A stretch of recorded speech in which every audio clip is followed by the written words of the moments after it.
Guys, আমি রয়েছি আপনাদের সঙ্গে সুজয় এবং আপনারা দেখছেন আপনাদের প্রিয় টেক ইউটিউব চ্যানেল টেক বয় সুজয়। আজকে আমি এই রিমোট কন্ট্রোল গাড়িটিকে মূলত চার্জিং সিস্টেম করব। এটি প্রথমে চলতো পেন্সিল ব্যাটারি দিয়ে, মোট 4টি ব্যাটারি এর মধ্যে লাগতো এবং রিমোটে 2টি লাগতো। রিমোটটি পেন্সিল ব্যাটারিতে চলবে আর গাড়িটি রিচার্জেবল করব, অর্থাৎ এর মধ্যে 2টি লিথিয়াম আয়ন ব্যাটারি আমি সেট আপ করতে যাচ্ছি, সংযোজন করব এবং এই গাড়িটিকে লিথিয়াম আয়ন ব্যাটারি যুক্ত একটি রিচার্জেবল গাড়িতে পরিণত করব। তো শুরু করা যাক আজকে আমাদের এই ভিডিওটি। এই ধরনের ব্যাটারি মূলত আমরা এই গাড়িতে ব্যবহার করতাম। এই গাড়িটি চালানোর জন্য এটি 1.5 ভোল্টের ব্যাটারি মোট 4টি লাগতো। এখন ঠিক এই ধরনের ব্যাটারি ব্যবহার করব, যেটি মূলত 3.7 ভোল্ট লিথিয়াম আয়ন ব্যাটারি। এই ধরনের ব্যাটারি 2টি ব্যবহার করব এই গাড়িটিকে রিচার্জেবল করার জন্য। তাহলে শুরু করা যাক। এটি হচ্ছে একটি ডিসি চার্জিং মডিউল, অর্থাৎ একটি 2টি লিথিয়াম আয়ন ব্যাটারির জন্য আমি এখানে নিয়েছি একটি চার্জিং সার্কিট। এটির মাধ্যমে মূলত মাইক্রো ইউএসবি এবং একটি নর্মাল চার্জার দিয়ে চার্জ দিতে পারবো। আর এটি হচ্ছে সুইচ, যেটি ব্যবহার করে মূলত আমাদের পরবর্তী কাজগুলো সম্পন্ন করব।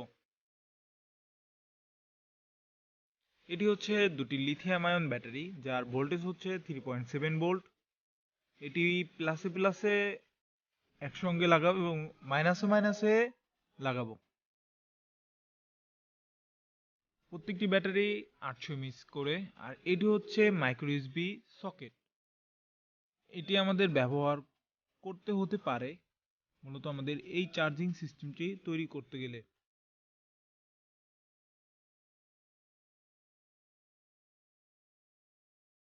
এখন আমরা মূলত এই গাড়িটির পিছনের অংশে যে করা স্ক্রু রয়েছে সেগুলো খুলে নিব খুব দ্রুত। তারপরেই আমাদের কাজ শুরু করতে হবে।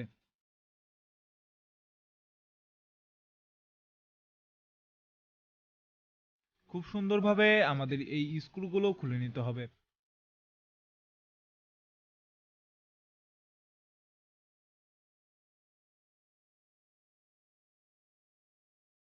স্ক্রু খুলে আমরা মূলত ভিতরের অংশে ব্যাটারি সংযোজন করব এবং বেশ কিছু ওয়্যারিং রয়েছে যেগুলো আমাদের করতে হবে।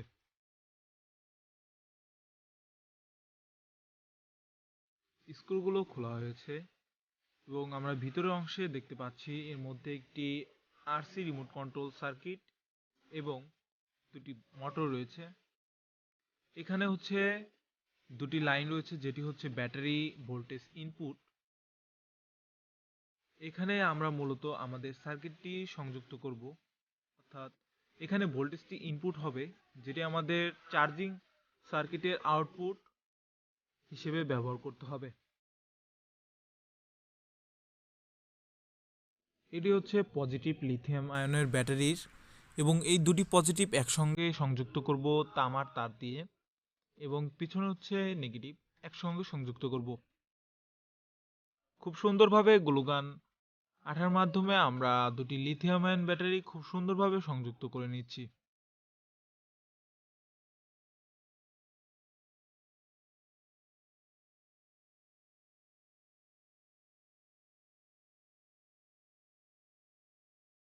এখানে আমাদের লিথিয়াম আয়ন ব্যাটারি 2টি সংযোগ করা হয়ে গেছে।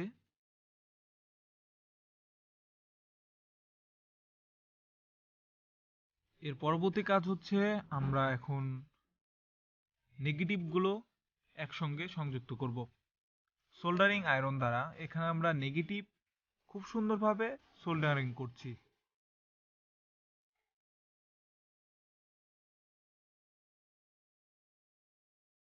সোল্ডারিং খুব সুন্দরভাবে আমি সম্পন্ন করেছি।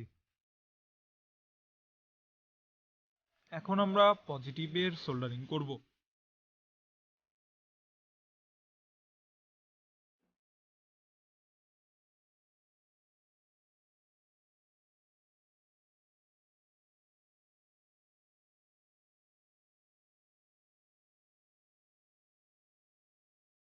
খুব সুন্দরভাবে আমি এটি সংযুক্ত করে নিয়েছি।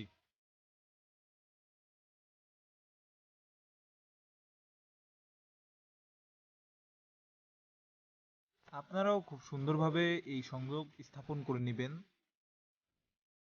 খুব সাবধানতার সঙ্গে এই কাজটি করতে হবে।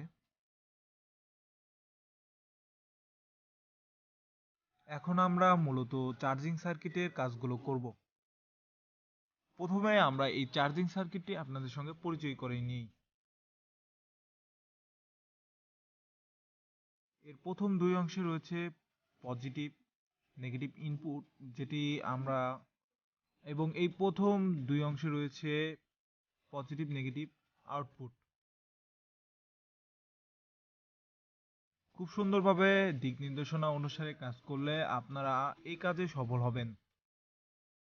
এখানে আমি সোল্ডারিং আয়রন দ্বারা ব্যাটারি ইনপুট খুব সুন্দরভাবে সোল্ড করে নিয়েছি।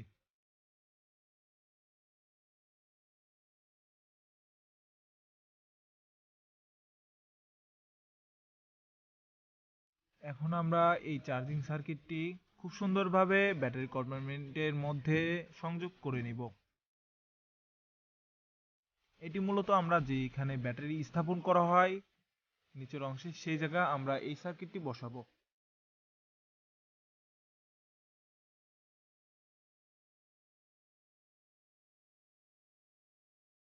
এর পরবর্তী কাজ হচ্ছে আমাদের যে ব্যাটারি আউটপুট হবে অর্থাৎ আউটপুট ভোল্টেজ সেটি সংযোগ করে নিব। খুব সুন্দরভাবে সোল্ডারিং আয়রন দ্বারা এই কাজটি করতে হবে।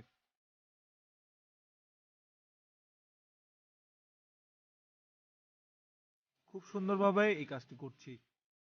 এখন মূলত আমরা পজিটিভ সোল্ডারিং করছি। এই কাজটি খুব সাবধানতার সঙ্গে করতে হবে, কারণ সোল্ডারিং আয়রন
স্থানে বসিয়ে নিব। মূলত আমরা যে গাড়ির উপরের অংশ ড্যাশবোর্ডের নিচে খুব সুন্দরভাবে আমাদের গ্লুগান আঠার মাধ্যমে খুব সুন্দরভাবে আমরা এটি সংযোগ করে নিব।